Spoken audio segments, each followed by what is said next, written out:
देवस्नान पूर्णिमा को स्नान पूर्णिमा और स्नान यात्रा के रूप में भी जाना जाता है। 2024 में देवस्नान पूर्णिमा 22 जून को है। यह दिन जगन्नाथपुरी मंदिर के सबसे महत्वपूर्ण उत्सवों में से एक है। रथ यात्रा से पूर्व ज्येष्ठ माह की पूर्णिमा तिथि को भगवान जगन्नाथ की स्नान यात्रा निकाली जाती है। इस अनुष्ठान के दौरान भगवान जगन्नाथ, देवी सुभद्रा और भगवान बलभद्र की मूर्तियों को जगन्नाथपुरी मंदिर के रत्न सिंहासन से सुबह सुबह बाहर निकाला जाता है। फिर मूर्तियों को एक जुलूस में ले जाया जाता है जिसमें हजारों भक्त शामिल होते हैं और तीनों मूर्तियों को स्नान वेदी पर लाया जाता है। इस जुलूस को पहंडी जुलूस कहा जाता है, जिसे मंत्रोच्चारण, घंटियों, ढोल, बिगुल और झांझ बजाते हुए निकाला जाता है। भगवान जगन्नाथ, देवी सुभद्रा और भगवान बलभद्र को स्नान कराने के लिए इस्तेमाल किए जाने वाला पानी जगन्नाथ मंदिर के अंदर मौजूद कुओं से लिया जाता है। स्नान समारोह से पहले पुजारियों द्वारा पूजा और अनुष्ठान किए जाते हैं। भगवान को स्नान कराने के लिए हर्बल और सुगंधित पानी के कुल 108 घड़ों का इस्तेमाल किया जाता है।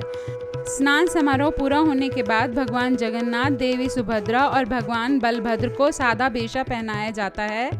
दोपहर बाद भगवान जगन्नाथ, देवी सुभद्रा और भगवान बलभद्र की मूर्तियों को फिर से हाथी भेषा पहनाया जाता है। इस दिन भगवान को अर्पित करने के लिए विशेष भोग तैयार किया जाता है। फिर शाम को देवता सहना मेला के लिए प्रकट होते हैं ताकि जनता उन्हें देख सके। बाद में रात के समय भगवान जगन्नाथ, देवी सुभद्रा और भगवान बलभद्र मंदिर परिसर में स्थित अनासर घर में चले जाते हैं। अनासर अवधि के दौरान भगवान एकांतवास में रहते हैं और अपने भक्तों को दर्शन नहीं देते। इसके बाद भगवान जगन्नाथ, देवी सुभद्रा और भगवान बलभद्र की मूर्तियां 15 दिन बाद ही सार्वजनिक दर्शन के लिए दिखाई देती हैं, यानी रथ यात्रा से ठीक एक दिन पहले।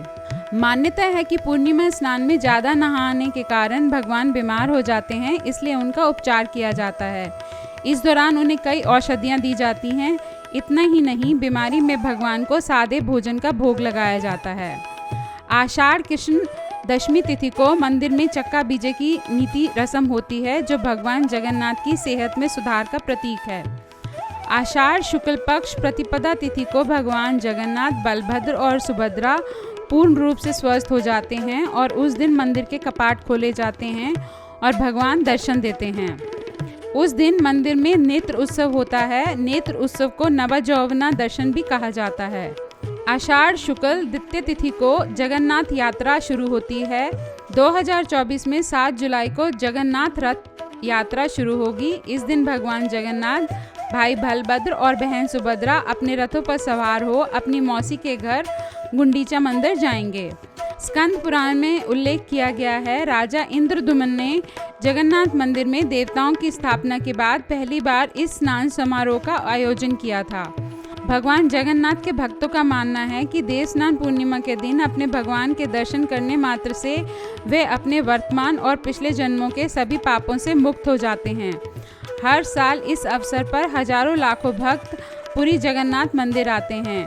कुछ लोग इस दिन को भगवान जगन्नाथ के जन्मदिन के रूप में भी मनाते हैं। जय जगन्नाथ।